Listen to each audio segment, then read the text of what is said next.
সুখা, রচনা সোমনাথ চক্রবর্তী, অভিনয়ে যশোধরা চক্রবর্তী ও সোমনাথ চক্রবর্তী, তালিমে যশোধরা।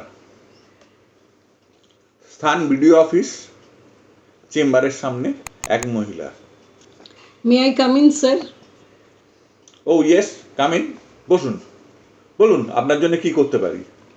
আপনি মানে সুখরঞ্জন সেন? মানে হ্যাঁ ম্যাডাম, আমি সেই সুখরঞ্জন সেন যাকে তোরা কলেজে সুখা বলে ডাকতিস। তা শর্মিলা, তুই হঠাৎ এখানে? আরে তুই আমাদের সেই সুখা না রে? হ্যাঁ রে হ্যাঁ। আরে তুই হয়তো চিনতে পারিসনি না রে।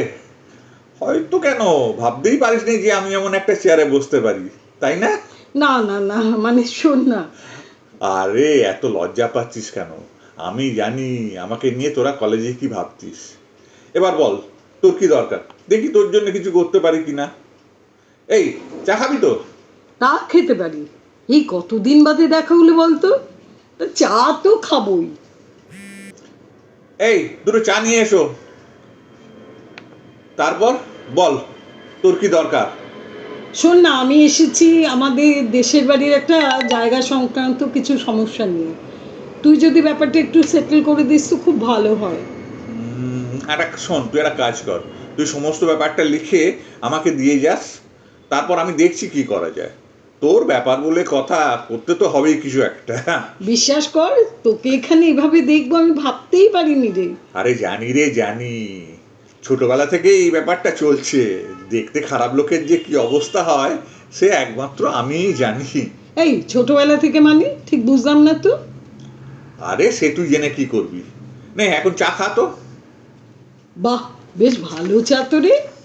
হবে না, বিডিও সাহেবের চা। হ্যাঁ তাই তো, ব্লকের দণ্ডমুণ্ডের কর্তা বলে কথা।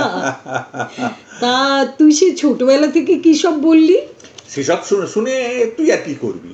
এই তোর খুব ব্যস্ততা না থাকলে বল না, কি হয়েছিল তোর ছোটবেলায়? আরে ওসব ছাড় না, ছাড়।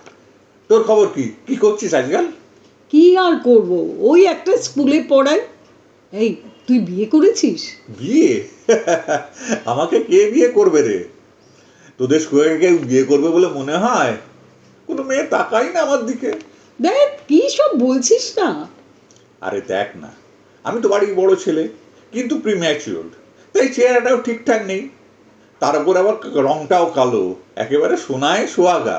দূর, তাতে কি হচ্ছে রে? আরে শোন না, আমার ছোট ভাই 1 বছরের ছোট, আর দেখতেও সুন্দর, রং ফর্সা। বুঝতেই পারছিস, বাড়ির সবার আদর ওর ওপর। ও কি খাবে পরবে সেসব নিয়ে সবাই ব্যস্ত, তাই অবহেলাতেই বড় হয়েছি। আর অনেক হেনস্থাও সহ্য করতে হয়েছে রে। আর তোরাও তো আমাকে সুখা বলেই ডাকতিস, তাই না? এই আমি কিন্তু কোনোদিন তোকে সুখা বলে ডাকিনি। হ্যাঁ, সেটা অবশ্য ঠিক। তুই আমাকে অতটা অবহেলা করতিস না। আর দেখতাম মাঝে মাঝে আমার সঙ্গে গল্পও করতিস, একটু আলাদাভাবে দেখতিস, সেটা বুঝতাম। আর বাকিরা তো আমার সঙ্গে চাকরের মতো ব্যবহার করতো। সে আবার কি? সে আবার কি মানে? শোন না, আড্ডায় তো আমাকে কেউ ডাকতো না, সে তো জানতিস। কিন্তু পিকনিক, কলেজ ফেস্ট এসব হলেই প্রথমে ডাক পড়তো আমার, কেননা বেগার খাটার জন্যে। অবশ্য ছোটবেলা থেকেই তো আমি এরকম ব্যবহারে অভ্যস্ত, তাই মেনেও নিতাম। ছোটবেলাতেও তোকে এইভাবে হেনস্থা হতে হতো? হ্যাঁ, এক বাড়ির কথা তো বললাম। দুর্বল ছিলাম বলে পাড়াতে কেউ আমাকে খেলতে নিত না, আমি একা একাই থাকতাম। তারপর স্কুলে লেখাপড়া তো আমি খারাপ ছিলাম না, কিন্তু কোনোদিনই ফার্স্ট বেঞ্চে বসতে পারিনি। স্যারেরা বলতেন, এই তুই পিছনে গিয়ে বস। বোধহয় পড়া পারবো না ধরেই নিতেন। এইভাবেই তো স্কুল জীবন কাটিয়েছি।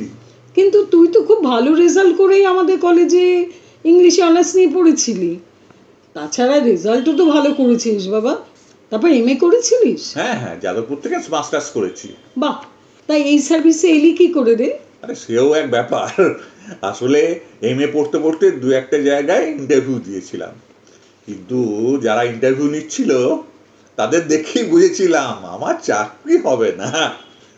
তাই আর চিন্তা ভাবনা না করে সোজা বিসিএসে বসে পড়লাম, আর পেয়েও গেলাম, এই আর কি।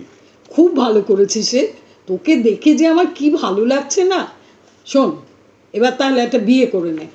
না রে ভাই, ওই লাইনে আমি আর নেই। কেন এরকম ভাবছিস কেন?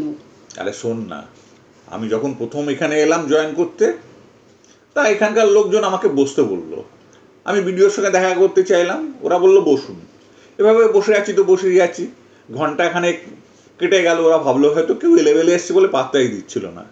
প্রায় ঘন্টাখানেক বাদে আমি নিজে ঢুকে পড়লাম বিডিওর ঘরে, তারপর নিজের পরিচয় দিলাম। সবাই তো তখন অবাক। দেখ তোর না যত সব উল্টো পাল্টা কথাবার্তা।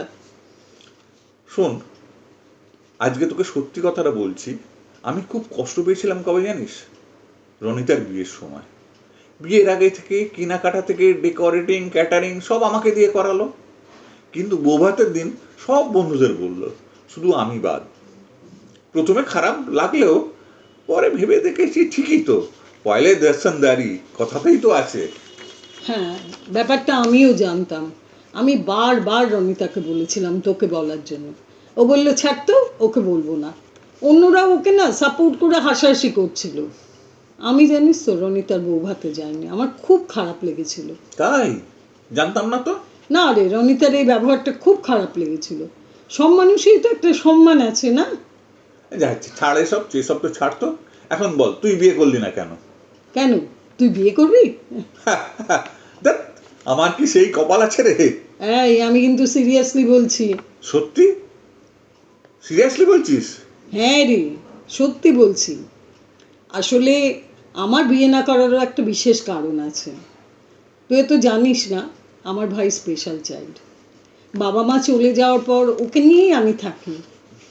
এখন বিয়ে করলে শ্বশুরবাড়ির লোক যদি ওকে রাখতে আপত্তি করে, এইসব ভেবে আর বিয়ে করিনি। আর এই জন্যেই জানিস তো তোকে আমি কোনো দিন অপমান করিনি। আর সত্যি বলতে কি, তোর সঙ্গে কথা বলতে একটু ভালোও লাগতো। হ্যাঁ, সরি রে, এসব আমি একদম জানতাম না, কিছু মনে করিস না।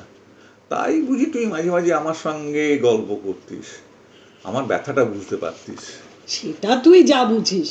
তবে শোন, আমি মুখ ফুটে প্রস্তাবটা দিলাম, ভেবে দেখিস। আমার মনে হয়েছে তুই আমার ভাইটাকে নেগলেক্ট করবি না।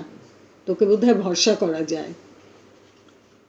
হুম, তোর ব্যথাটা তোর বুঝতে পারছি। আর তোর প্রস্তাবটাও মন্দ না, ভেবে দেখাই যায়। দেখ দেখ ভেবে দেখ। কলেজ লাইফে বলতে পারিনি, আজ তোকে বলেই ফেললাম। এই শোন না, আজকে উঠি তাহলে। আরে দাঁড়া দাঁড়া, এত তাড়ার কি আছে? আর একা যাবি কেন? এখন থেকেই তোর সঙ্গী হই, কি বল? চল, তোকে নামিয়ে দিয়ে আমি কোয়ার্টারে ফিরবো। পথে তুই যদি রাজি থাকিস তাহলে কোনো দোকানে ঢুকে একটু চা কফি খাওয়া যেতে পারে। কি, যাবি তো?